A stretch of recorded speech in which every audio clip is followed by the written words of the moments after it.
Bonjour Elisabeth, bienvenue.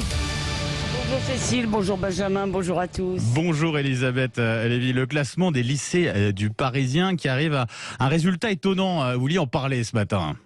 Oui, alors vous savez, c'est le moment où les collégiens bataillent avec le logiciel Affelnet pour choisir leur lycée, ou pour plus exactement que leur lycée les choisisse, et c'est donc la saison des palmarès. Alors pour le Parisien, eh bien oui, le champion de ce palmarès, c'est le lycée Angela Davis à Saint-Denis, plus connu habituellement pour les violences que pour l'excellence, et d'ailleurs les élèves qui ont été interrogés par le Parisien n'en reviennent pas. Alors certes, ce lycée affiche 94% de réussite au bac l'an dernier, mais vu que c'est la moyenne nationale, ce critère n'a pas vraiment de valeur pour rater son bac aujourd'hui. Il faut vraiment le faire exprès, désolé.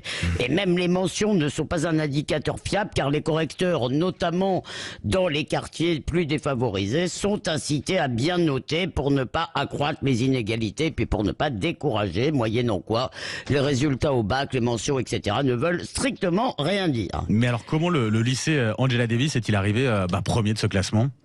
Eh bien, le Parisien a inventé un nouveau critère qui est la capacité à faire progresser les élèves. C'est-à-dire, en quelque sorte, si un lycée accueille en seconde des élèves qui ne sauraient pas faire une addition et qu'en terminale, ils connaissent leur table de multiplication, eh ben, il sera super bien classé parce que c'est effectivement une grande progression. Évidemment, je caricature un petit chouïa.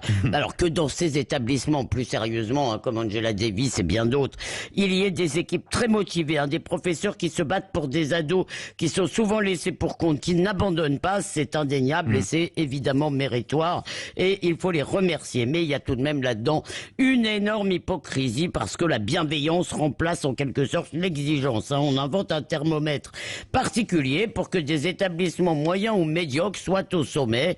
Or, quand ces élèves, les élèves donc qui ont eu le bac dans ce lycée se présenteront dans les grandes prépas ou aux grands concours, eh bien ils n'auront pas le niveau.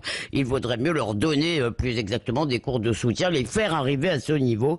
Le classement, alors il faut quand même parler des classements plus classiques, comme celui par exemple, j'en ai pris un au hasard, de l'internaute.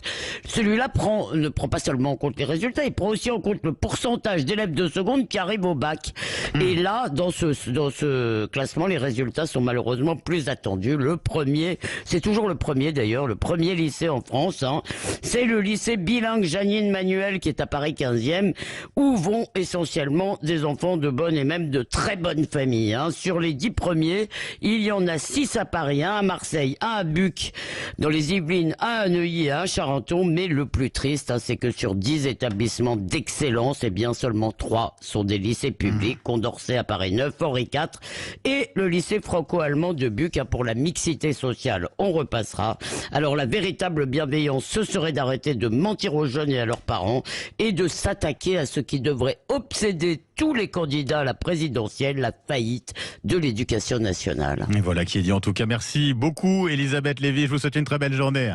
Et vous aussi. Merci d'avoir été avec nous, Elisabeth. À réécouter, bien entendu, sur notre compte Twitter et sur sudradio.fr. Et dans un instant, le petit déjeuner politique à 8h15.